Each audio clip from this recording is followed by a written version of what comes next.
What are they accusing here, Hindenburg Research? Well, that's the big thing, Caro, is that this is a new take from the short seller, Nate Anderson, Hindenburg, targeting that they are inflating, or according to Hindenburg, are inflating some of those metrics to appease investors. We've seen long discuss the issues potentially with the platform and child safety. Bloomberg had a terrific big take in the summer titled Roblox Pedophile Problem. So that has been a well-discussed aspect. But those kind of allegations from Hindenburg that they have been inflating some of those metrics, again, the company says that they reject those deemed in the report, but that's what's new, is that the company could, at least, again, if you take Hindenburg at face value, they're betting against the company, could be boosting some of those numbers to allay any investor concerns that maybe they don't have the reach or the engagement that Wall Street is looking for. Bailey, let's go to Roblox's response in full. In New York, let's bring it up on the screen. We totally reject the claims made in the report. The financial claims made by Hindenburg Research are simply misleading. The authors are admittedly short sellers and have an agenda irrespective of the substance of Roblox's business model and results. And what they go on to say is kind of a pushback against the thesis at the center of Hindenburg's research, which is because this is a company which Hindenburg claims isn't profitable, that the claim is they're misleading investors because they rely on a daily active user number and a people number that are the same. And if you read the footnotes of the disclosures, the footnotes read you shouldn't rely on the daily active user number because it could include bots or it could include alt accounts. In other words, one user holds multiple accounts. It's a hard one to follow, but just go over the back and forth between the two parties, Bailey.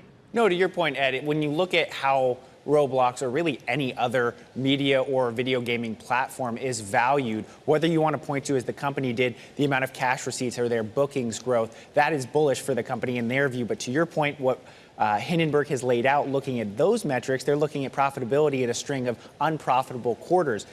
You really have to take it into consideration. Again, Hindenburg is betting against the company. The company is down 70% from its all-time high back in 2021. It has been on a string of losing kind of down days, down about 13-14% from a September high. So it really depends how you want to value it. You can point through any short seller report really and say that they're cherry picking data, which seems to be kind of what Roblox is doing here. But also on the flip side, if you're a investor who's long the stock, you need to understand and kind of wrap your mind around the totality of that data. But that also could just be why we're seeing Roblox down 4%, kind of paring back some of those losses. I do just want to call out that we're at about 9 times what is normal in terms of trading volume, more than 17 million shares already changing hands in the first hour and a half of today, which really is more than we would normally see in an entire session.